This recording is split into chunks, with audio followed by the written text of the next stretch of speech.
Hello my student, Sinha teaching YouTube চ্যানেলে তোমাদের স্বাগত। তো মাই স্টুডেন্ট, আজকে আমি তোমাদেরকে সুবীর দাসের বই থেকে সিম্পল ইন্টারেস্ট অর্থাৎ সরল সুদের অঙ্কগুলো আমি করাবো। তো আমি তোমাদেরকে পার্ট করে করে অঙ্কগুলো সব করাবো। তোমরা অবশ্যই আমার ভিডিওটিকে অবশ্যই দেখো এবং চ্যানেলটিকে অবশ্যই তোমরা সাবস্ক্রাইব করো, লাইক করো, কমেন্ট করো এবং বন্ধুদের শেয়ার করো। এবং যারা আমার চ্যানেল নতুন বন্ধুরা তারা কিন্তু চ্যানেলটিকে অবশ্যই তোমরা সাবস্ক্রাইব করো। তো শুরু করছি আজকে আমি সরল সুদের অঙ্ক। 1 নম্বর অঙ্ক আছে যে 2500 টাকার 4 বছরের সুদ 500 টাকা হলে সুদের হার কত? দেখো একের অঙ্কটা। তো আমাদের এখানে আসল মানে পি, আসল আছে 2500 টাকা। তারপরে আছে সময়, সময় মানে যে টি, সময় আছে 4 বছর। আর সুদ আয় মানে হচ্ছে সুদ, সুদ আছে 500 টাকা। তাহলে আমাকে সুদের হার মানে আর এর মান বের করতে হবে। এটা সমান কত? তাহলে আমরা জানি এর একটা সূত্র আছে, আই সমান PTR/100।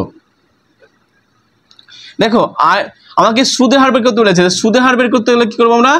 আরটাকে নিচে দেবো এখানে, আর এখানে করব 100 গুণিত আয়, আর নিচে হবে পিটি। দেখো 100 থেকে গেল 100, আয় মানে কত? আয় মানে হচ্ছে 500, তো আয় জায়গাতে বসে যাবে 500। পি মানে কত আছে? 2500। টি মানে কত বছর? 4 বছর।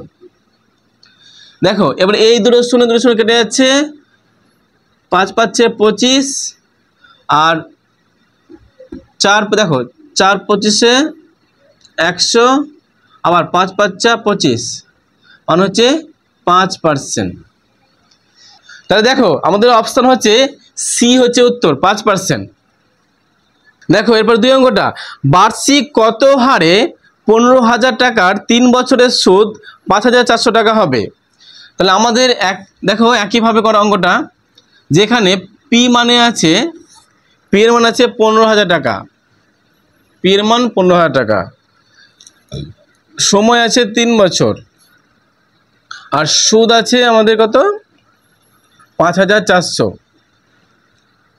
আমাকে আবার সুদের হার বের করতে হবে। আমরা সুদের হারের সূত্র কি জানি? যে আর সমান 100 গুণিত আয়, আর নিচে হবে পিটি। তাহলে 100 ওপর লিখে দেবো, আয় মানে কত? 5,400, পি মানে হচ্ছে 15,000, আর টি মানে হচ্ছে 3 বছর। দেখো কাটারি, আমরা এই দুটো শূন্য কেটে দেবো, এই শূন্য কেটে দেবো। 3 18 হয় 54। দেখো 5 দিয়ে কাটি, 3 হচ্ছে 15, আর এখানে হবে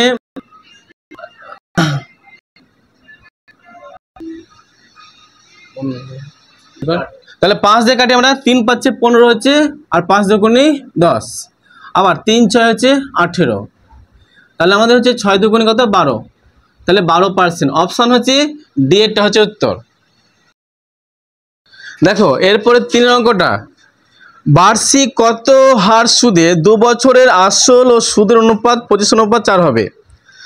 দেখো এখানে আসল আর সুদের অনুপাত আছে, মানে 25:4, মানে আসল সবসময় কি হয়? আসল হয় সবসময় বড়টা 25, আর সুদ হবে ছোটটা, আয় হচ্ছে 4।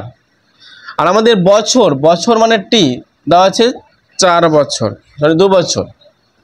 আমাকে বের করতে হবে সুদের হার, আর সমান কত? তাহলে আমাদের অঙ্ক হচ্ছে আর বের করে শুধু আর সমান 100 গুণিত আয় বাই পিটি। তাহলে 100 হবে এখানে, আয়ের মান আমাদের 4 আছে, পি মানে হচ্ছে 25, আর টি মানে হচ্ছে 2।